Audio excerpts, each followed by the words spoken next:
ちが生きているこの社会は何も平等ではありません。貧富の差は世代を経るごとに大きくなるし、インターネットを除けば国籍や民族の違いに端を発するヘイトスピーチが溢れ返っています。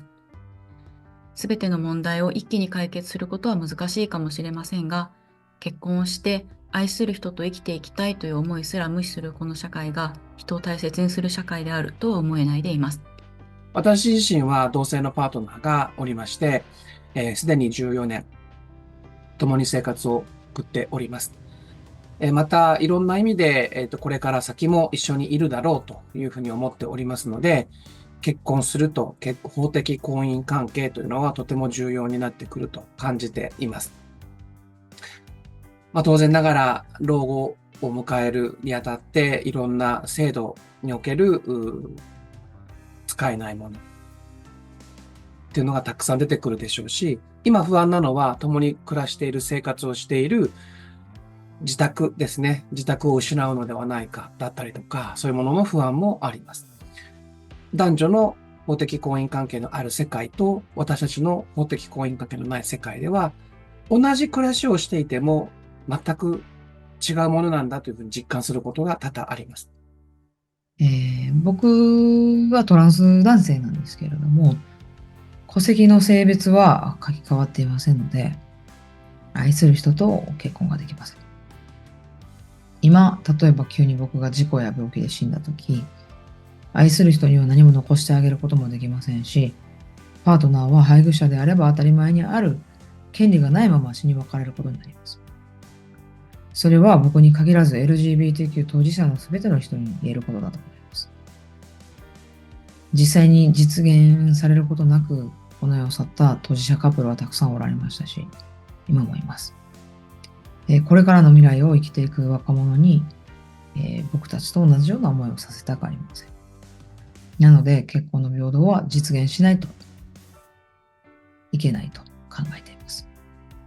In Japan, marriage equality is crucial because many government benefits are tied to marital status. For instance, married couples can get tax breaks like spousal deductions. When a spouse earns less than 1.3 million yen, they might qualify for dependent coverage under social insurance, meaning they don't have to pay insurance premiums. Plus, some local governments offer extra subsidies for infertility treatments and even housing subsidies for newlyweds. So, it's unfair that some couples can't access these benefits simply because they are not married. Considering the high rates of single motherhood poverty and persistent gender inequality in Japan, I don't necessarily think we should be privileging marriage in designing welfare policies. However, in the absence of comprehensive anti-discrimination laws in Japan, I support marriage equality as it provides a vital avenue for LGBTQ+ individuals to get social protection and legal recognition.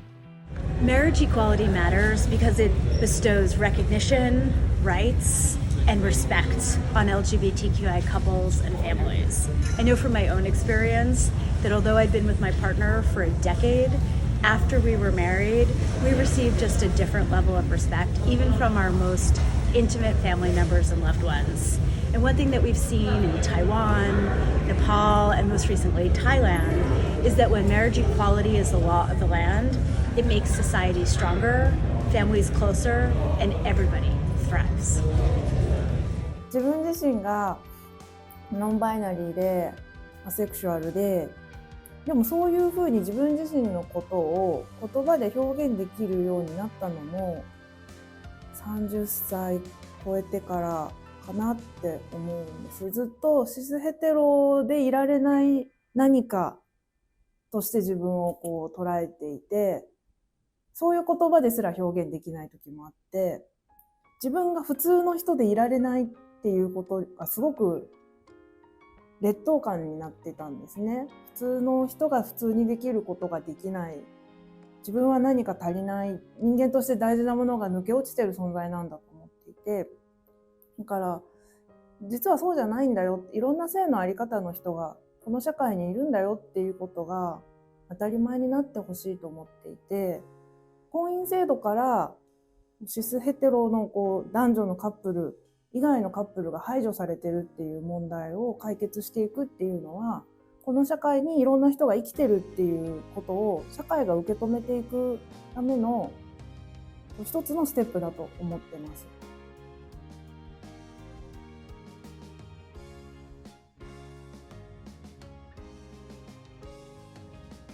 After the US legalized marriage equality, that's a good question. On the one hand, very little changed. Heterosexual couples continued to get married and life went on as usual. On the other hand, LGBTQI people were respected, their relationships better protected, and when their families experienced crisis, they had the protection of the law to defend their families.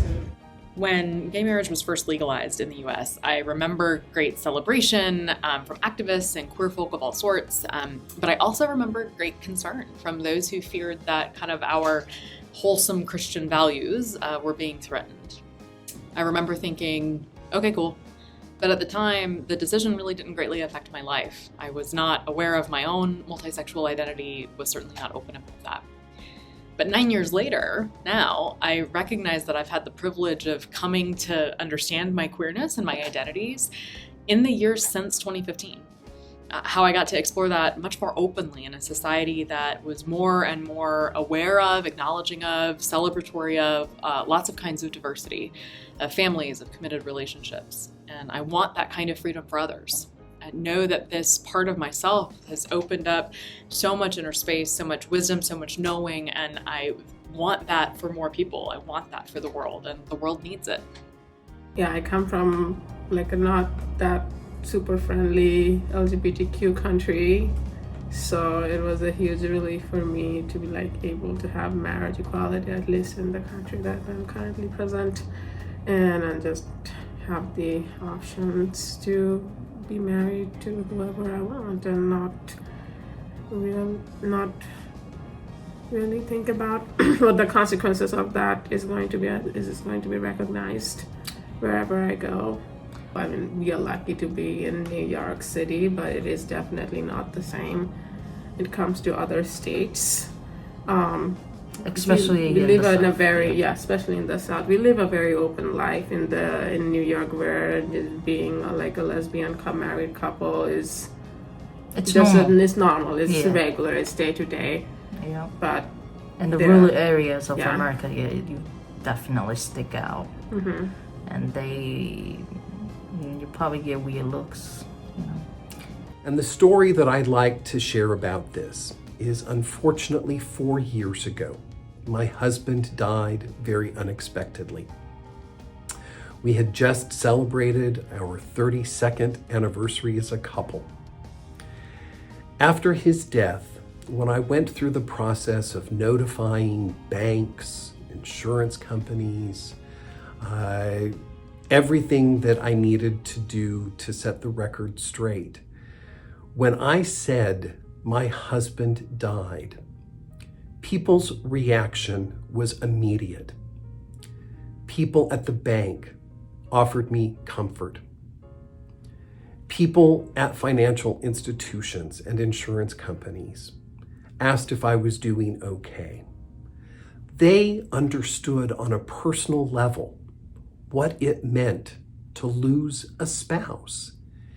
If I had not been able to use that word husband in a real and authentic manner, people wouldn't have had that exact same reaction across the board.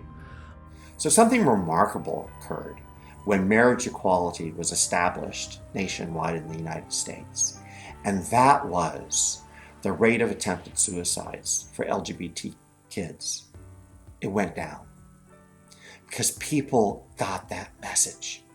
You are great just the way you are.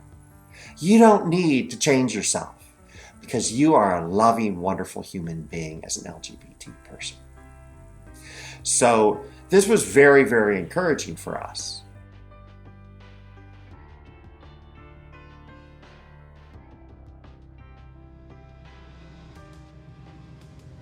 The U.S. is made up of 50 states, and all of our states have different and inequitable protections for LGBTQ people. In some states, you can be legally fired from your job or legally evicted from your home if you are an LGBTQ person.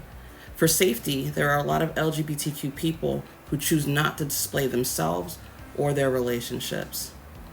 I think that LGBTQ people in the US have felt safer displaying their sexual orientation, especially knowing marriage is seen as such an important part of society. And we want to see or be seen as contributing to that society. Every day, LGBTQ people are a lot more visible in the US, but we are still cautious about it because protections can be different depending on where you live within the United States. There are so many anti-LGBTQ movements happening in the United States. It's very disheartening because these anti-LGBTQ movements can be really violent, and they can also influence people to take their anger and their hatred out on LGBTQ people. So just in the past year, there have been over 50 anti-LGBTQ bills proposed in the state of Iowa by our legislature. And most of those, the vast majority of those bills have focused on targeting transgender Iowans and specifically transgender children. So taking away the parents' ability to make healthcare decisions for their transgender children, taking away transgender Iowans' ability to have the correct sex designation on their driver's license, and more and more and more.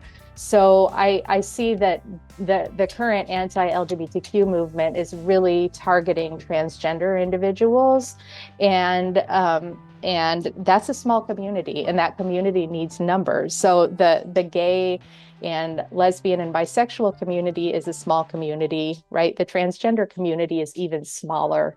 So trans people need the rest of their neighbors, their communities to help them and work with them and support them in combating these bills, because trans people are just like everybody else.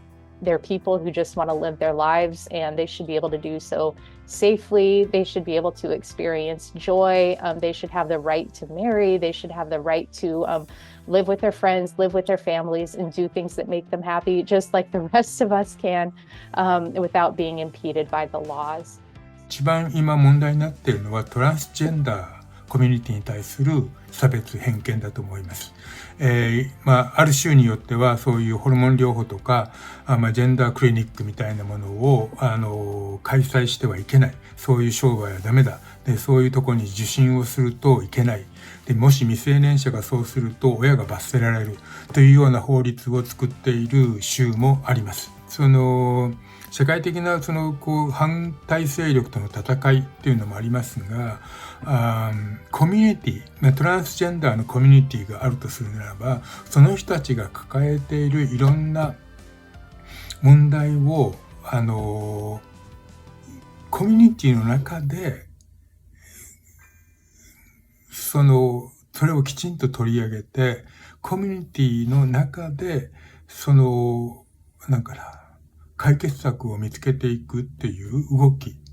だから対外的な戦いと、コミュニティ内での、戦いがあると思うんですね。で、その両方を進めていくことが大切ではないかなというふうに感じています。The truth is there are anti-LGBTQI actors in the United States, just as there are anti-LGBTQI movements in every country on the planet. And it can be scary to realize that progress and backlash coexist. But to those who espouse hate, I have a simple message for you. Love will prevail.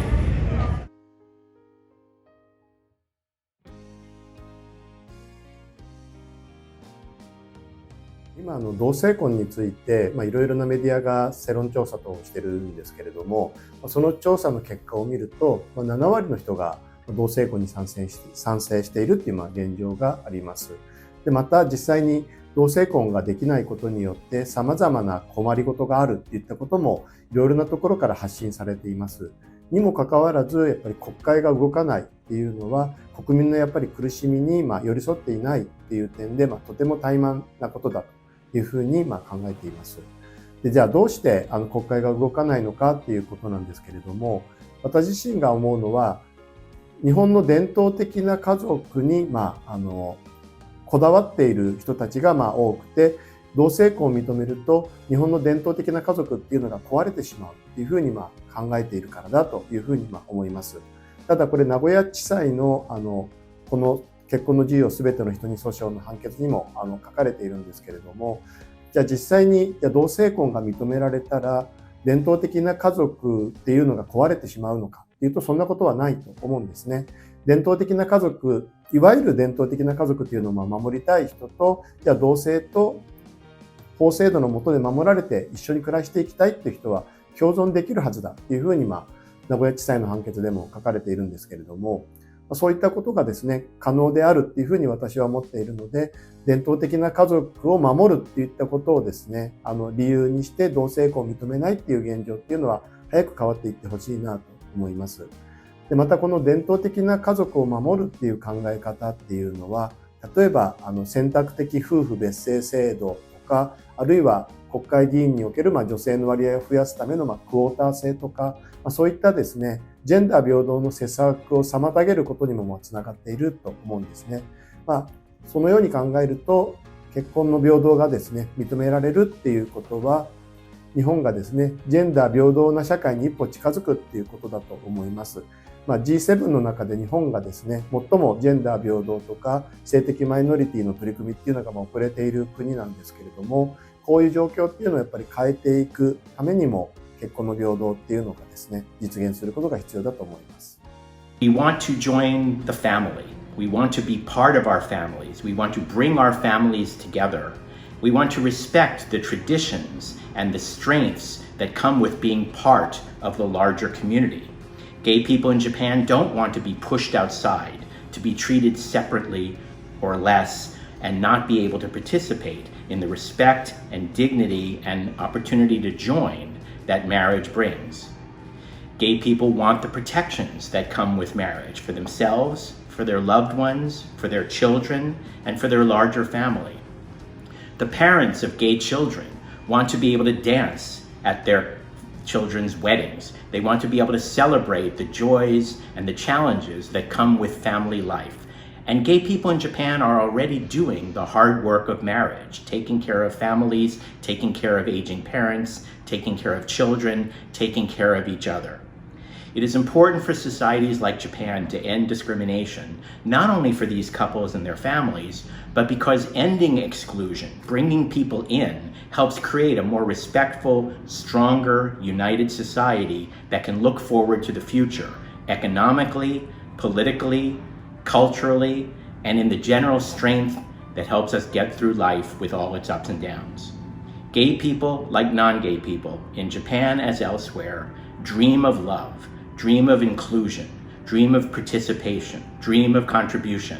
And for all these reasons, Japan needs to end discrimination in marriage now. It's time for the freedom to marry in Japan. In not too distant future, Japan is going to join 36 other countries where marriage equality will be a law of the land. In October, the highest court ruled that the ban on marriage equality, gay marriage here in Japan, was unconstitutional. It's a second court decision. It's a significant, significant victory. I see a day not far off in the future. There won't be gay marriage or straight marriage. There'll just be marriage. And people will see it that way. And that's exactly where the society of Japan is here. And the political system will catch up to the people of Japan. And more importantly, we have climate change, 2 hot wars, famine, the consequences, as I said, of climate change, all these big things. Really think our energy has to be focused on the fact that 2 people love each other, want to build a home of love, raise children in a house of love. We don't have a person to waste in the 21st century. And I find the fight over marriage equality, while obviously there are hard feelings on both sides, is really a distraction from bigger issues and bigger challenges. So 2 people love each other.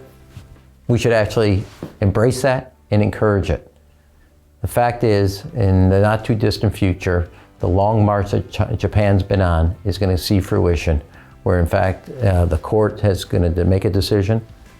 The people of Japan are in the right place, and the political system will catch up and make sure that the Constitution and the laws of the land of Japan reflect marriage equality and the values behind it, that we don't have a person to waste, and that we embrace non-discrimination and we embrace the idea and the concept that when two people love each other, we should hold it up as an example of what we can do. So to the people of Japan, to all the advocates, thank you for making us realize that justice has a place and equality has a place here in Japan. 私が結婚したいと言った時、友達も親も第一声はおめでとうでした。誰もどうして結婚したいのとは聞きませんでした。その一方で法律上同性となるカップルにも結婚を認めるべきだって言うと、なぜか必ずどうしてという質問が返ってきます。結婚の自由をすべての人に訴訟で、同性カップルも結婚したい、結婚できるようにするべきだということを書いて提出した訴状という書面は、その説明に85ページを要しました。私たちが最高裁に上告するまでに提出した証拠の数は867です。私自身にはおめでとうって言われて終わったそれだけのことだったのに、法律上同性となる人同士の結婚についてはたくさんの主張書面と証拠資料を提出してもなお祝福の言葉はありません。国は慎重に議論すべき問題だとしか言いません。この違いが差別でなくて何だというのでしょう。